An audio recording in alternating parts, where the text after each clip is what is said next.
अगर इंसान का हौसला बुलंद हो और मन में कुछ करने की चाहत हो तो उसके लिए बड़ी से बड़ी मुश्किल भी आसान हो जाती है। जी हाँ, मिलिए जम्मू कश्मीर के अनंतनाग के कोकेरनाग के रहने वाले छाया कलाकार सोहेल अहमद भट्ट से। 25 वर्षीय सोहेल अहमद दक्षिण कश्मीर के अनंतनाग जिला मुख्यालय से करीब 35 किलोमीटर दूर कोकेरनाग के मागुम नामक इलाके से हैं, जो जंगल के पेड़ों के बीच स्थित है। भट्ट को कुदरत ने अनमोल प्रतिभा से नवाजा है।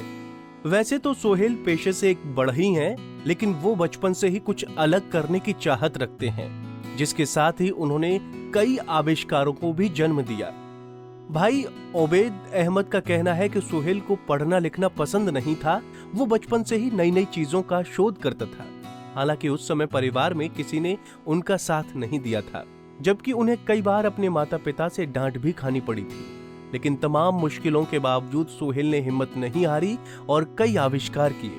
आज आलम यह है कि उन्होंने कई मशहूर हस्तियों की छाया कला बनाई, जिससे आज वो इतना मशहूर हैं कि कई लोग उनके घर कला देखने के लिए आते हैं। पहले घर वाले बोलते थे कि ये कुछ नहीं करेगा जिंदगी में, ये आगे नहीं जाएगा। ये जब हमें लगा कि ये कुछ आगे करेगा, और फिर माँ बाप ने भी सपोर्ट करना स्टार्ट किया कि हमारा बच्चा कुछ कर सकेगा जिंदगी में आगे। और फिर माँ बाप ने बोला कि अब करो, ये काम करो, अब हम भी आपका सपोर्ट करेंगे। आज तक नहीं हुई है इसकी हौसला अफजाई। यहाँ तक कोई ना मीडिया वाले आए हैं, ना कुछ आया है, ना सपोर्ट हुआ है किसी गवर्नमेंट के थ्रू, ना सपोर्ट हुआ है इसको ना कुछ। हाँ, हम चाहते हैं कि अच्छा सपोर्ट होना चाहिए इसको, कि बहुत ही मल्टी टैलेंटेड बॉय है। इसलिए हम गुजारिश करते हैं एलजी साहब से भी और डीसी साहब से भी और एसडीएम साहब से भी कि इसका सपोर्ट किया जाए। सोहेल की मां गुलाम फातिमा का कहना है कि भले ही उनके इलाके में बुनियादी सुविधाओं का अभाव था, लेकिन ऐसे ग्रामीण इलाके में इतने प्रतिभाशाली युवा के लिए ये वाकई गर्व की बात है। हालांकि पहले तो उन्हें लगा कि सोहेल अपना समय बर्बाद कर रहा है और हमने उसका समर्थन नहीं किया, लेकिन उसकी मेहनत और लगन ने साबित कर दिया कि वो किसी से कम नहीं है। अगर ये मजूरी गए तो ती असल वह वुश यह नाम यह असल काम करान अत मन खुश सारी रिश्तेदार ते हमसाय ते खुश अत मन ना सपोर्ट कर वह गो तूत सपोर्ट न रोपी वोपी तीज कह वह गो यह जबान सरान हुत कन ताकत वह लागोहस रोपी लछा लगहस योर क्या लगहस ना यह अमिस रब सदी तरफ जहन अम किस्मुक अत मन शुक्र गुजार अगर सोन नेचू कुन किस्म कुन लायक गो गोड़ अमिस सपोर्ट कर दपान अगर यह अत कुन लोग तेल कर कह गरीबी ना गरीबी करना कह पे पत्रो कारस यह बिचौर रात मुनुंदुर कर लगभग 1 बज 12 बज शोंगान दपान दोहस थकन वह कर रातस आराम रातस करन यह काम। वहीं सोहेल अहमद के मुताबिक उन्हें बचपन से ही अपने जीवन में कुछ अलग करने का जुनून था, जिससे लोगों का भला हो सके। जिसके बाद उन्होंने कई तरह के आविष्कार किए, जिनमें बुलडोजर, फल चुनने की मशीन और कई अन्य चीजें शामिल हैं।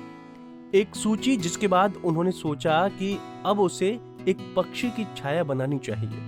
जब उसे लगा कि वो छाया बनाने में सफल हो गया हूँ, उसके बाद उसने अभिनेताओं, क्रिकेटरों, अधिकारियों के साथ साथ स्थानीय लोगों की कई फिल्में बनाई, जो आज लोकप्रिय रहीं।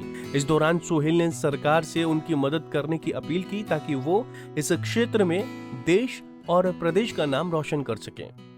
मैंने बचपन से ही इन आर्टों के साथ किया। तो पहले मैं इनोवेशन बनाता था। तो मैंने बुलडोजर बनाया और इसके अलावा मैंने बहुत से इनोवेशन बनाया। पहले मुझे घर वाले सपोर्ट नहीं करते थे, बोलते थे कि ये क्या करता है, टाइम ज़ाया करता है, वो करता है, ये करता है। तो उसके बाद मैं छुप छुप के ये इनोवेशंस बनाता था। तो उसके बाद मुझे आइडिया आया कि मैं कुछ नया करूं। तो मैंने ये शैडो ऐसे ही जानवर को शैडो देखा। फिर उसके बाद मैंने सोचा क्यों ना मैं भी इस तरीके का शैडो बना सकूं। फिर मैं ऐसे खेलते खेलते मैंने काम किया और बनाता था उन जानवरों का शैडो। उसके बाद हमारे पड़ोस में एक लड़का आया, उसने बोला मेरा शैडो भी बना दो। तो मैंने सोचा मैं क्यों ना इसका शैडो भी बनाऊं। तो मैंने कोशिश किया उसका शैडो बनाने की। तो पहले वो उधर इधर टेढ़ा मेढ़ा बना, तो उसके बाद मैंने पूरी कोशिश की, तो फिर मैंने उसको बना दिया।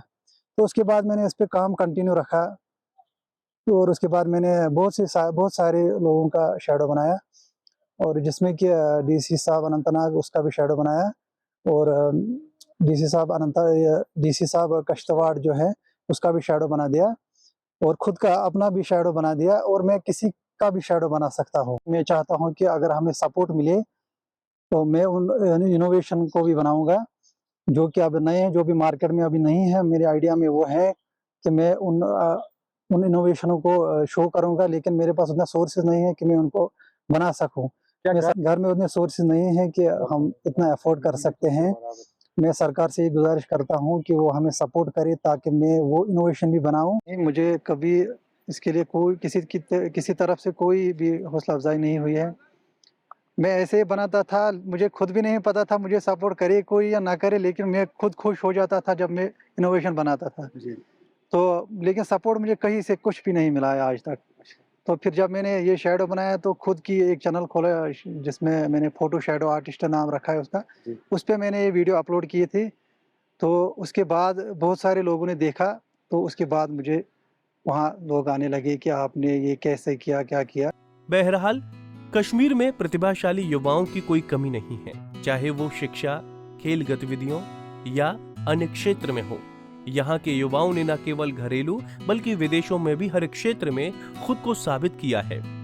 ऐसे में प्रतिभाशाली युवाओं को उचित और गुणवत्तापूर्ण मंच प्रदान करने के साथ साथ प्रोत्साहित करना सरकार की सर्वोच्च प्राथमिकताओं में होना चाहिए, ताकि देश की ये राजधानी हतोत्साहित होने से बचे और अपने साथ साथ देश का नाम भी रोशन कर सके। मीर आफ्ताब, पंजाब केसरी टीवी।